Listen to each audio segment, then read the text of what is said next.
अस्सलाम वालेकुम स्टूडेंट्स।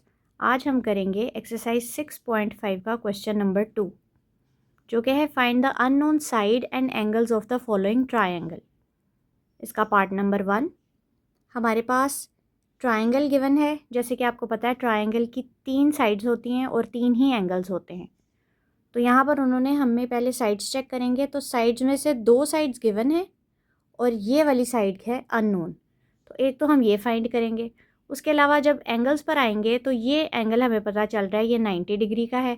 बाकी ये ए के ऊपर एंगल और सी के ऊपर एंगल ये दोनों अननोन है और ये भी दोनों फाइंड करेंगे। स्टार्ट करते हैं जी हम अपना सोल्यूशन।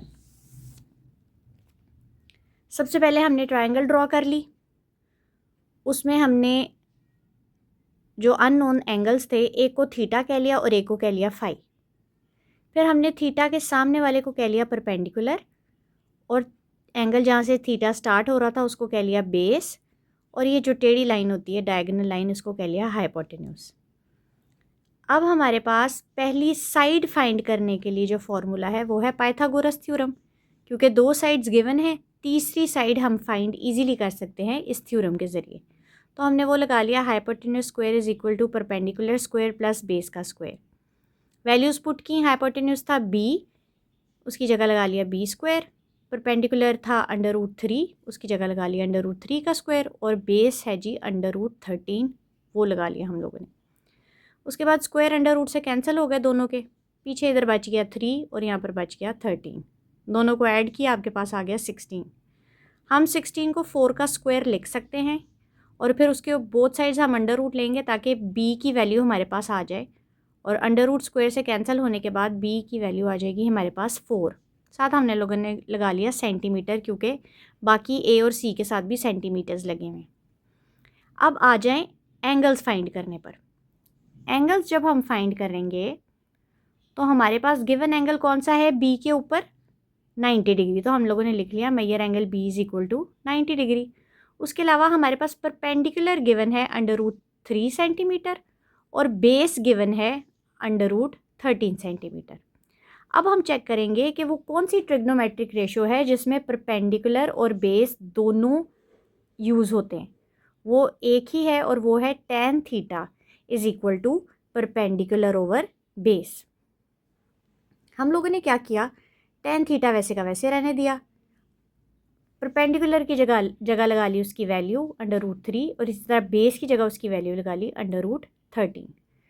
√3 सॉल्व किया कैलकुलेटर से, हमारे पास आ गया 1.7321 और इसी तरह √13 सॉल्व किया तो हमारे पास आ गया 3.6056।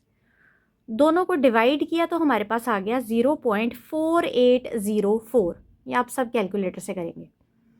उसके बाद चूँकि हमें थीटा की वैल्यू फाइंड करनी है तो हम tan हमारे पास एक्स्ट्रा है, हम उठा के tan को इक्वल की दूसरी साइड पर ले जाएंगे। जब दूसरी साइड पर लेके जाएंगे तो tan कन्वर्ट हो जाएगा tan इनवर्स में।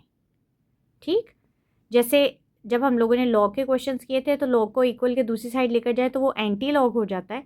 तो इसी तरह जब tan साइन कॉज इनको इक्वल के दूसरी साइड लेकर जाते हैं तो वो वहाँ पर जाकर इन्वर्स हो जाते हैं। यानी कि tan का इन्वर्स हो गया, tan जब दूसरी साइड पर जाएगा तो जाकर हो जाएगा tan इन्वर्स।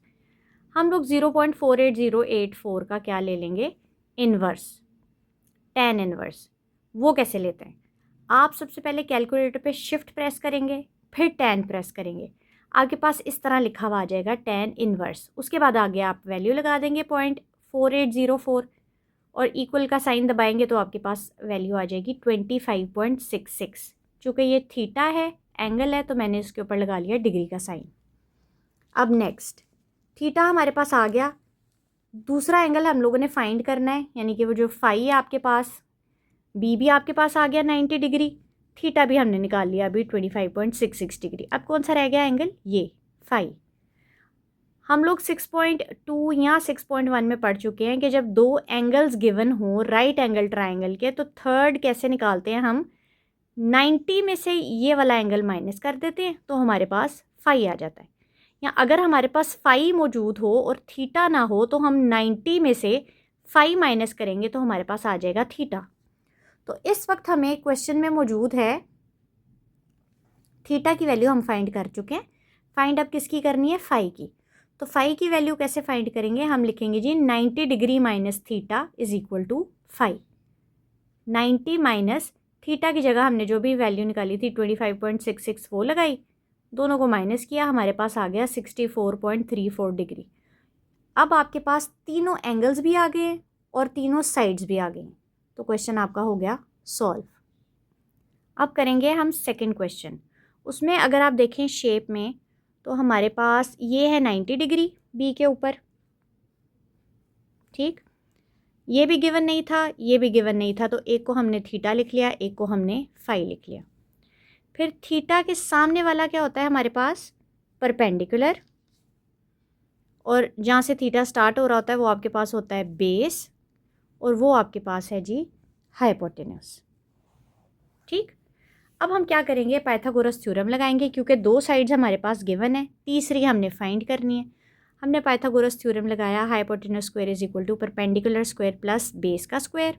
हाइपोटेन्यूस की जगह आ गया बी, परपेंडिकुलर की जगह आ गया आपके पास 4, और बेस की जगह आपके पास, ये बेस है तो इसकी जगह भी क्या आ गया 4। 4 का स्क्वायर लिया 16, 4 का स्क्वायर लिया 16, दोनों को प्लस किया 32। अब हम लोगों ने चूँकि बी फाइंड करना है तो बोथ साइड्स पर क्या लेना है, अंडर रूट। जब आपने बी स्क्वायर का अंडर रूट लिया तो स्क्वायर अंडर रूट से कैंसिल हो जाएगा, और जब 32 का लेंगे तो हम लेंगे उसका एलसीएम। पहले तो ये एलसीएम लेंगे, आपके पास 1 2 3 4 5 टाइम्स आ जाएगा 2। आपने दो दो के पेयर बना लिए, इसका ये पेयर बन गया, इसका पेयर बन गया, ये सिंगल बच गया आपके पास, आपने उसको ऐसे ही सिंगल ही लिख लेना है। फिर तीनों के ऊपर आप लोगों ने अंडर रूट सेपरेट कर देना है, स्क्वायर वाला अंडर रूट से कैंसिल हो जाएंगे ये दोनों, और ये वैसे का वैसे ही साथ रहेगा। ये दोनों कैंसिल होकर पीछे बच गए 2 मल्टीप्लाई बाय 2, और ये है जी अंडर रूट 2। 2 2 ज़ार 4 अंडर रूट 2, साथ आप लोगों ने लगा लिया सेंटीमीटर, ये आ गई आपके पास बी की वैल्यू।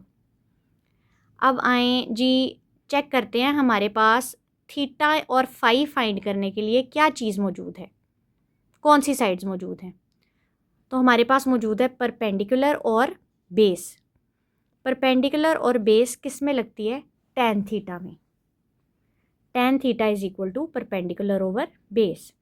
हम लोगों ने जी परपेंडिकुलर की जगह क्या लगाया, a, क्योंकि वो हमारे पास a है, और नीचे बेस की जगह हम लोगों ने क्या लगाया, c। अब a और c की वैल्यूज़ पुट करेंगे। a हमारे पास किसके इक्वल है, 4 सेंटीमीटर के। c आपके पास किसके इक्वल है, 4 सेंटीमीटर के। दोनों को सॉल्व किया, 4 1 ज़ार 4, आपके पीछे पास क्या आ गया 1। थीटा की वैल्यू फाइंड करनी है, tan यहाँ पर एक्स्ट्रा है, इक्वल के दूसरी साइड लेकर जाएंगे तो वो क्या हो जाएगा, tan इनवर्स। तो tan इनवर्स ऑफ 1 आप कैलकुलेटर निकालेंगे, शिफ्ट प्रेस करेंगे, फिर tan प्रेस करेंगे, tan इनवर्स आ जाएगा। आगे आप लिखेंगे 1, तो tan इनवर्स 1 जब फाइंड करेंगे तो आपके पास आ जाएगा 45 डिग्री। ये आ गया आपके पास थीटा। अब बारी है फाई फाइंड करने की। फाई मैं आपको पहले बता चुकी हूँ, 90 में से थीटा माइनस करेंगे तो हमारे पास क्या आ जाएगा फाई। तो मैंने 90 में से 45 डिग्री माइनस किया, मेरे पास आ गया 45 डिग्री फाई का आंसर। तो ये भी आपकी सारी वैल्यूज़ हो गई यहाँ पर सॉल्व। तीनों साइड्स भी आपके पास हैं और अब तीनों एंगल्स भी आपके पास हैं। यहाँ पर ये क्वेश्चन हो गया ख़त्म।